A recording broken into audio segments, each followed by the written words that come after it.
O silêncio que se formou naquela sala não foi um silêncio comum. Não era respeito, nem atenção. Era um silêncio pesado, constrangedor, do tipo que gruda na pele e faz o estômago afundar. Todos estavam sentados ao redor daquela mesa de madeira escura, que custava mais do que o salário anual da maioria das pessoas ali, enquanto o novo CEO permanecia de pé, com o paletó perfeitamente alinhado e o sorriso ensaiado de quem gosta de dominar o ambiente.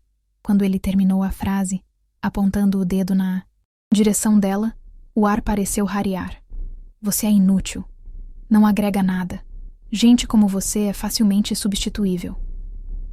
Ninguém tossiu, ninguém desviou o olhar, ninguém interveio. Ela estava sentada ao fundo, quase colada à parede de vidro, sentindo o próprio coração bater no ouvido, mas com o rosto imóvel, rígido demais até para expressar dor.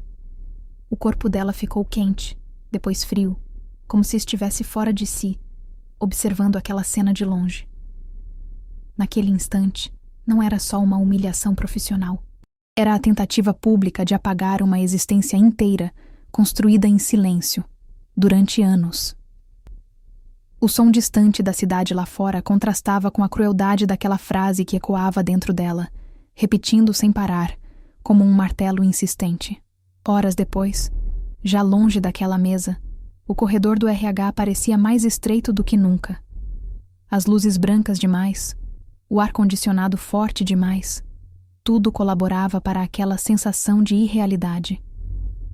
A responsável pelo desligamento falava com uma voz treinada, neutra, como quem lê instruções de segurança antes de um voo. É uma decisão estratégica, ela disse, sem levantar os olhos do papel. Nenhuma menção aos anos dedicados, nenhuma palavra que humanizasse o momento.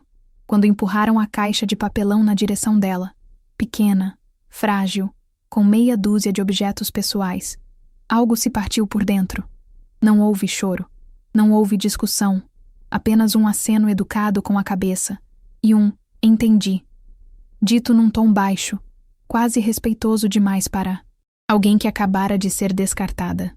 Ao atravessar o saguão envidraçado, ela viu, refletidos no vidro, executivos brindando com taças de champanhe nos andares superiores, celebrando a tal nova fase da empresa. Do lado de fora, o céu estava cinza, pesado, combinando perfeitamente com a sensação de injustiça que a acompanhava enquanto ela dava o último passo para fora daquele prédio que sugara quase uma década da vida dela. Antes daquele dia desabar sobre ela como um teto mal sustentado, existia uma mulher comum, dessas que quase ninguém repara quando entra no elevador. A história dela não começou em sala de reunião com vista panorâmica, nem em coquetéis caros. Começou cedo, em ônibus lotado, com cheiro de café requentado na garrafa térmica e uma bolsa sempre mais pesada do que deveria. Era início da década passada quando ela entrou naquela empresa, ainda jovem, cheia de cuidado e atenção, mas sem qualquer ilusão de ascensão rápida. Morava longe do centro financeiro, num apartamento pequeno, paredes finas, onde dava para ouvir a vida do vizinho como se fosse a própria. Enquanto executivos falavam de bônus, ações e viagens internacionais, ela calculava o mês em parcelas: aluguel, mercado, transporte. Oficialmente, o cargo dela tinha um nome burocrático, desses que não impressionam ninguém. Extraoficialmente, ela era o tipo de pessoa que aprendia observando, escutando mais do que falando, entendendo as engrenagens por trás do espetáculo. O contraste sempre foi gritante. Ela saía do prédio espelhado e voltava para uma realidade onde cada escolha tinha peso, onde errar custava caro demais. Com o tempo, sem alarde, ela foi se tornando um ponto de apoio silencioso dentro daquele universo inflado de ego e dinheiro. Era ela quem chegava antes da maioria e saía depois de quase todos, não por ambição declarada, mas por senso de responsabilidade quase teimoso. Nos corredores, era tratada como aquela do fundo, alguém que estava sempre ali, mas nunca no centro. Ainda assim, quando contratos milionários começavam a circular, eram as mãos dela que os revisavam com cuidado quase obsessivo. Ela conhecia as brechas, os riscos escondidos nas letras pequenas, os prazos que podiam virar processos. Enquanto diretores discutiam estratégias em termos abstratos, ela lidava com consequências reais. Via de perto o mundo dos ricos, advogados caros falando rápido demais, fornecedores arrogantes, reuniões onde uma decisão valia mais do que tudo que ela ganhava em anos. E mesmo assim, permanecia discreta, quase invisível, como se tivesse aceitado que seu papel era sustentar tudo sem jamais ser vista. Ninguém ali imaginava o quanto aquela simplicidade aparente escondia uma peça fundamental da estrutura que mantinha a empresa de pé. Com o passar dos anos, o trabalho dela deixou de ser apenas execução e passou a ser contenção de danos. Era como se ela tivesse desenvolvido um sexto sentido para problemas que ainda nem existiam oficialmente. Quando um contrato chegava à mesa, ela não lia apenas cláusulas. Ela imaginava cenários, antecipava conflitos, enxergava o que poderia dar errado meses ou anos depois. Sabia exatamente quais parceiros tinham histórico de empurrar responsabilidades, quais investidores eram impacientes e quais prazos eram ilusórios. Muitos daqueles acordos que hoje eram exibidos em apresentações bonitas só se sustentavam porque ela, em silêncio, havia insistido em ajustes que ninguém queria discutir. Ela já tinha ouvido mais de uma vez que era exigente demais, ou paranoica, sempre com aquele meio sorriso de quem acha que dinheiro resolve tudo depois. O que ninguém percebia é que quando tudo dava certo, ninguém lembrava dela. Mas quando algo ameaçava ruir, era o nome dela que surgia nas mensagens urgentes, sempre fora do horário, sempre acompanhado de um "Você consegue resolver?" E ela resolvia. Não por reconhecimento, mas porque sabia o peso que uma falha teria sobre pessoas que jamais estariam expostas como ela. Naquele mundo de cifras absurdas, a vida dela continuava pequena, quase minimalista por necessidade. Enquanto executivos comentavam sobre vinhos que custavam mais do que o aluguel dela, ela levava marmita e evitava convites para almoços caros, não por falta de vontade, mas por cálculo. Havia uma dignidade silenciosa nisso, uma escolha consciente de não se endividar para pertencer a um ambiente que nunca a reconheceu como parte. Ela observava tudo de longe, os ternos sob medida, os relógios, pesados no pulso, as conversas sobre casas em condomínios fechados. À noite, voltava para casa exausta, mas com a cabeça cheia de detalhes que ninguém mais parecia guardar. Às vezes se perguntava se aquilo fazia sentido, se aquele esforço invisível teria algum retorno além do salário justo, porém limitado. Ainda assim, havia nela uma espécie de pacto interno. Fazer bem feito, mesmo que ninguém veja. Mal sabia ela que esse compromisso silencioso seria colocado à prova de forma brutal, concentrando em um único dia tudo aquilo que ela construiu e tudo aquilo que tentaram apagar. Naquela manhã, algo estava fora do lugar desde o primeiro minuto. Ela percebeu ainda no caminho para o trabalho, quando o ônibus demorou mais do que o normal e o céu tinha aquele tom indeciso, nem claro nem escuro, típico de dias que parecem suspensos. Ao chegar ao prédio, o saguão estava mais movimentado, com seguranças extras e pessoas de fora circulando com crachás provisórios.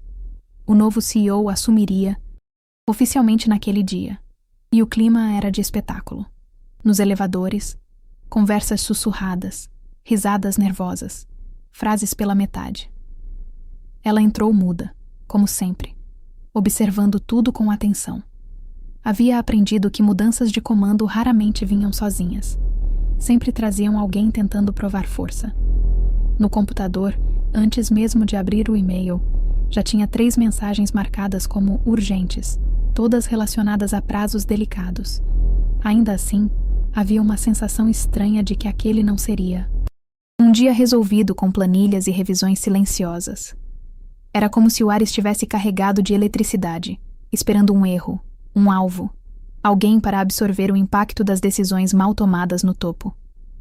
A reunião foi convocada de última hora, dessas que não explicam o motivo, apenas exigem presença. Ela sentou no lugar de sempre, ao fundo, com o caderno discreto e a caneta que já não escrevia tão bem. Mas era familiar.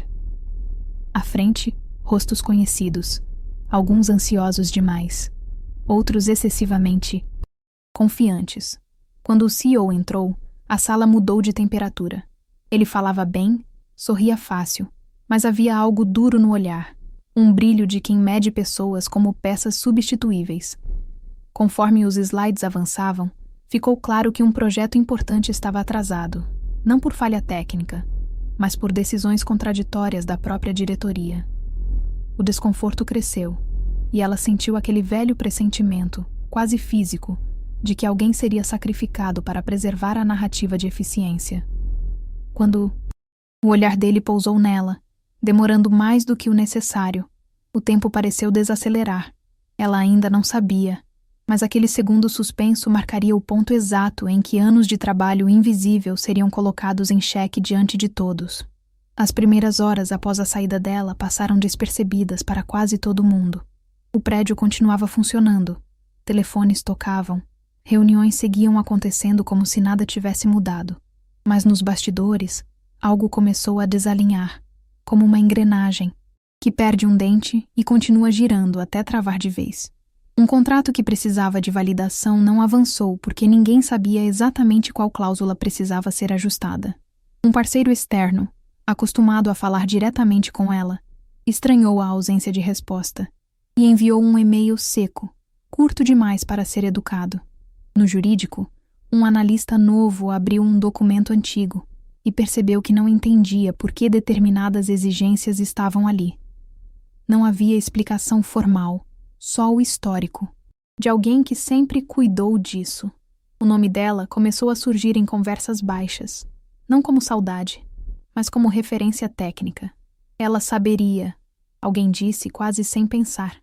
Enquanto isso, do lado de fora daquele mundo de vidro, ela caminhava sem rumo definido, sentindo um misto estranho de vazio e alívio, como quem finalmente larga um peso sem entender ainda as consequências. No início da tarde, a tensão ganhou corpo. Um fornecedor importante ameaçou pausar entregas se não houvesse retorno imediato sobre um aditivo contratual sensível. Um investidor questionou, em tom formal demais, a governança de um acordo recém-anunciado. O jurídico começou a ligar para setores diferentes, tentando mapear responsabilidades que nunca tinham sido documentadas porque sempre recaíam sobre ela. O CEO, até então confiante, foi informado de que havia ruídos operacionais inesperados. Nada grave, disseram. Ainda. Só que os ruídos começaram a se somar, criando um barulho difícil de ignorar. Alguém sugeriu entrar em contato com ela. Outro lembrou, constrangido, que ela havia sido desligada horas antes. Pela primeira vez naquele dia, o nome dela atravessou a sala de reuniões não como alvo, mas como ausência. E essa ausência começou a pesar mais do que qualquer presença jamais pesou. Ela, sem saber de nada disso, sentou num banco qualquer da cidade, segurando a caixa de papelão entre os pés, olhando pessoas apressadas passarem, sentindo o celular vibrar no bolso sem coragem de conferir, como se intuitivamente soubesse que algo estava começando a desmoronar. No meio da tarde, a ficha começou a cair de forma menos abstrata e mais dolorosa. O CEO foi chamado para uma reunião emergencial com o jurídico e a área financeira. E pela primeira vez, o tom não era de controle, mas de contenção. Documentos foram espalhados sobre a mesa, e cada um parecia carregar uma pergunta que ninguém sabia responder. Quem acompanhava isso? Quem negociou esse prazo? Quem garantiu essa cláusula? O nome dela passou a ser mencionado com mais frequência, sempre acompanhado de um silêncio constrangido. Não havia sucessor imediato. Não havia manual. Não havia registro completo. O poder que ele achava exercer começou a escorrer pelos dedos quando percebeu que decisões estratégicas dependiam de uma pessoa que ele havia chamado de inútil horas antes. Pela primeira vez naquele dia, ele não levantou a voz. O rosto dele perdeu o brilho performático e ganhou uma rigidez defensiva, típica de quem entende que subestimou algo essencial. Não era só uma questão de orgulho ferido, mas de risco real, mensurável, financeiro e reputacional. O primeiro contato aconteceu no início da noite, quando a cidade já começava a mudar de ritmo. O telefone dela vibrou com um número desconhecido, e ela demorou alguns segundos para atender, não por hesitação, mas por exaustão emocional. Do outro lado, uma voz formal demais para ser sincera, Pediu para conversar. Ofereceram um retorno imediato. Falaram em mal-entendido, em decisões precipitadas, em reconhecer a importância do papel dela. Nenhum pedido de desculpas direto, apenas tentativas cuidadosas de apagar o incêndio. Ela ouviu tudo em silêncio, sentada à mesa da cozinha, ainda com a caixa no canto da sala. Pela primeira vez naquele dia, sentiu algo diferente da dor. Clareza. Percebeu que o valor que sempre teve só se tornara visível quando deixou de sustentar o sistema. A proposta era voltar, assumir mais responsabilidades, talvez até um cargo novo. Mas algo dentro dela já não cabia mais naquele prédio envidraçado. A decisão não foi impulsiva, foi serena. Ela recusou, não por vingança, nem por orgulho tardio, mas porque entendeu que aquele pedido não era sobre ela, e sim sobre o vazio que sua ausência criou. Horas depois, ainda naquela mesma noite, recebeu outra ligação, dessa vez de um parceiro externo que sempre confiou nela, oferecendo uma oportunidade fora dali, com autonomia real e reconhecimento explícito. Nada milagroso, nada fantasioso, apenas justo. Ao desligar, ela sentiu um alívio físico, quase como se o corpo finalmente pudesse descansar. Aquele único dia concentrou anos de invisibilidade, humilhação, esforço e aprendizado. O mundo dos milionários seguiu girando, mas agora com uma cicatriz silenciosa. E ela, que sempre sustentou tudo sem aplausos, finalmente escolheu um lugar onde não precisaria provar valor através do silêncio.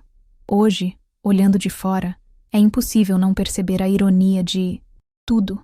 A queda do poder não veio com gritos nem manchetes, mas com a ausência de alguém simples, discreta e essencial. Ela nunca entendeu completamente por que precisou passar por aquilo daquele jeito, naquele único dia tão cruel e transformador, mas entende o suficiente para saber que valor não se mede por quem assina, e sim por quem sustenta. Essa história não é sobre revanche, é sobre consciência tardia, sobre como sistemas inteiros dependem de pessoas que nunca aparecem na foto. E talvez seja por isso que ela ainda ecoa tanto quando é contada aqui, como um lembrete incômodo e necessário. Se você gostou da história, deixe seu like, compartilhe e se inscreva no canal. Comente aqui embaixo de qual cidade você está assistindo.